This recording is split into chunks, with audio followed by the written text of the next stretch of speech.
你或許聽講過一日要飲8杯水呢個建議，又例如我哋平時遇到感冒啊、肚痛啊呢啲小毛病嘅時候呢，經常會聽到有人講我哋多飲啲水啦。好多人都會話多飲啲水就會多排毒，多排毒就會健康。究竟係咪咁樣？大家好，我係謝醫生，今日同大家講講飲水嘅4個問題。咁第一個問題就係每日飲水多少係合適嘅呢？水係人體嘅重要組成成分之一，佢佔咗我哋人體重量嘅70%。可以話我哋人就係水，就係我哋人之中嘅生命之源。咁人可以幾日唔食飯，但係咧唔可以一日唔飲水嘅。不過咧，點樣飲水先係講究方式方法呢？其實我哋飲入嘅水咧，進入我哋身體咧，佢唔係直接流出體外咁簡單嘅，而係我哋人體中咧，經過消化、泌尿、呼吸多個系統嘅工作其中咧涉及到一啲吸收交換、過濾嘅複雜嘅人體嘅一個交換過程，最後先可以經過呢啲小便出汗同埋呼吸咁嘅水去排出體外嘅。所以話我哋飲水太多就會加重呢啲內臟嘅負擔啦。傳統嘅中醫認為咧，過多嘅飲水咧排泄唔到咧，就會有心痰心塞嘅風險，甚至化為飲石。咁出現水腫或者體內嘅積水咧，都係有呢啲咁嘅可能嘅。另外咧，世界衛生組織嘅專家指出，我哋每日飲水咧，如果超過4升，可能會導致水中毒同時都會有導致我哋大腦受損同埋死亡嘅一個風險嘅。咁大家就會問，飲得少又唔得，飲得多又唔得，咁我哋一日究竟要飲幾多水呢？其實咧，現代醫學認為咧，成年人每日需要飲嘅係1500毫升至2500毫升嘅水，但具體我哋要飲幾多呢？我哋就要因時、因地、因人而異啦。天氣熱嘅時候，我哋汗流得比較多，咁嘅時候咧，肯定要多飲水。天氣凍唔出汗嘅時候，飲水量咧，自然我哋就會減低少少。如果我哋平時喺房間開住暖氣、空調，環境又比較乾燥，咁肯定我哋需要多補充啲水分。如果我哋房間嘅潮濕水氣又比較重，咁嘅時候咧，我哋就唔建議大家飲太多嘅水啦。另外咧，如果我哋今日運動量比較大，消耗比較大，都可以多飲啲水嘅。有啲朋友咧，佢比較容易造成呢個水腫啦、濕疹啦，或者有呢個痰濕體質嘅情況咧，我哋就要注意唔好飲太多水啦。另外咧，如果你呢位朋友咧係有腎病、心臟病、肝病嘅問題咧，你就要根據醫生嘅建議係控制飲水量。飲太多水反而唔好，甚至會加重病情嘅。咁第二個問題就係如何判斷我哋嘅飲水是否需要或者已經足夠呢？我哋點樣去判斷每日飲水究竟夠唔夠？呢係一個問題。有人認為口渴就係大腦發出嚟嘅信號，咁大腦提示我哋其實應該飲水啦。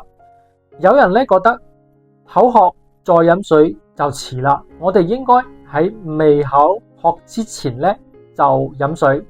實際上咧，口渴同埋我體內缺水咧，係唔係咧一定畫上等號咧？唔係噶，佢缺水咧可能會就係我哋體內咧引起口渴呢種信號，但係咧我哋平時血糖過高，或者咗食得太鹹啦、中暑啦、發燒啦，如果有呢啲情況，我哋都會通過大腦嚟話俾我知有口渴嘅需要啦。咁呢種情況咧，其實唔係我哋身體內咧水唔夠，而係我哋血液中嘅糖鹽嘅成分太多啦，呢個時候我哋需要加水嚟稀釋一下，或者我哋嘅體溫太高啦，呢個時候咧需要加水嚟降溫。所以咧好多人飲咗好多水仲係覺得口渴。仲有啲朋友咧，佢長期比較飲呢個咖啡啊、飲茶嘅呢個習慣嘅時候咧，其實咧佢唔係真嘅口渴，但係咧佢大腦咧都有啲話我係咪嚟杯飲料啊？其實都係一種習慣性嘅一個信號。咁中醫認為咧，口渴咧往往係由於內液消耗咗津液，而飲水咧唔會清除我個內液，就等於我個爐咧係而家開緊啊！我如果係將呢個爐咧唔熄滅，我喺呢個鍋嗰度加再多個水，最後咧都會燒乾嘅。所以咧，如果係內熱咧，呢種形成嘅口渴咧又唔一樣嘅喎。有啲人口渴咧唔係內熱，係由於咧臟腑嘅功能失常，水分咧唔可以按照正常嘅途徑運輸。其實呢啲都唔係真嘅缺水。比如我哋中醫裏邊有一啲體內有淤血嘅患者朋友啦，佢個淤血咧阻礙咗水分運輸到個口嗰度啊，比如我哋就會感覺到口渴啦，但係咧又唔係有飲水啊，所以咧我哋咧呢種有淤血嘅情況嘅朋友咧，我哋飲咗水口渴都唔一定可以緩解噶。咁點樣先知道我哋體內係唔係真嘅缺水呢？謝醫生教大家一個方法，其實你可以從小便咁簡單嘅判斷噶。正常嘅小便係淺黃色嘅，如果佢個顏色係加深，出現啲啤酒色嘅、茶色嘅，可能會提示我哋應該多飲水啦。如果我哋嘅小便嘅顏色好淺，或者係冇顏色嘅時候咧，證明我哋身體已經努力咁排出多啲水啦。呢個時候你唔需要再飲啦。不過咧，如果你係長期出現咗小便嘅異常，一定要揾正規嘅醫生睇下係咪存在乜嘢身體健康嘅問題。咁第三個問題就係咩時候飲水比較好呢？飲水咧最適當嘅時候係每日早晨起床嘅時候飲少少水，咁咧佢飲呢個水咧就可以補充夜間水分嘅流失啦。同時咧，你飲呢杯水咧又可以喚醒我哋嘅胃腸道，為我哋後邊嘅早餐咧做好啲準備。食飯前同埋飯後都唔適宜大量嘅飲水噶，因為咁樣會造成胃部嘅飽脹，影響我哋嘅食慾，同時咧又會稀釋我哋嘅胃液，影響食物嘅消化吸收。晚上睡覺前都唔可以飲太多水，咁因為點解呢？因為晚上睡覺前飲太多水咧，可能會造成我哋夜晚就頻繁起床。咁頻繁起床就係因為小便咁樣頻繁起床小便就會影響到我哋嘅睡眠啦。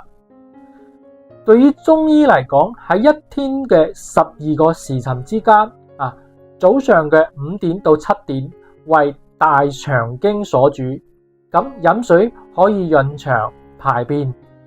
咁9點到11點係個脾經血氣旺盛嘅時候，呢個時候咧脾運化水谷，呢個時候咧飲水咧就唔係太容易造成痰濕。到咗下午13點到15點，即係1點到3點嘅時候咧，屬於小腸經。呢個時候咧係負責我哋吸收我哋營養中嘅即係飲食中嘅營養成分。呢個時候咧飲水咧係有利於我哋水分嘅吸收噶啦。到咗15點到17點，即係我哋下午3點到5點期間，係膀胱經最活躍嘅時候。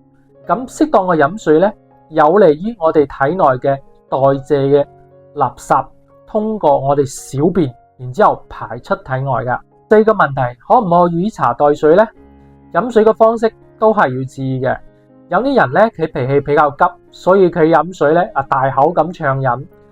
有啲時候咧，因為天氣比較熱或者你啱啱運動咗之後，咁你就飲下一大杯飲料啦。咁樣飲完咧，往往咧我哋好多人就會感覺到胃唔舒服啦，就因為啲水咧倒去個胃裏邊，搞到我哋又脹又悶，甚至有啲想嘔。太多呢啲時候咧，就會加重我哋胃腸道嘅工作能力，胃咧就唔可以急時將個水排空。所以咧，我哋正確嘅飲水方法唔係咁樣大口咁暢飲，而係小口咁慢飲，少飲多次。有啲人唔中意飲白開水，經常會飲啲碳酸飲料啊、果汁、咖啡同茶，佢哋嚟代替飲水。咁謝醫生同大家講，飲料雖然好飲，但係呢啲飲料往往係有高糖嘅，多飲幾瓶不知不覺間你就攝入咗太多糖分啦。咁我哋都知道攝入太多糖咧，對我哋身體健康係不利嘅。咁另外咧，咖啡同埋茶咧係好容易使人興奮嘅。咁你如果係白日飲咗太多，我相信大家都有咁樣嘅經驗，佢就會影響我哋嘅睡眠啦。所以咧，我平時建議大家飲水都係選擇白開水。咁係咩溫度比較好咧？白開水嘅溫度咧就比我哋水循稍高少少就好啦。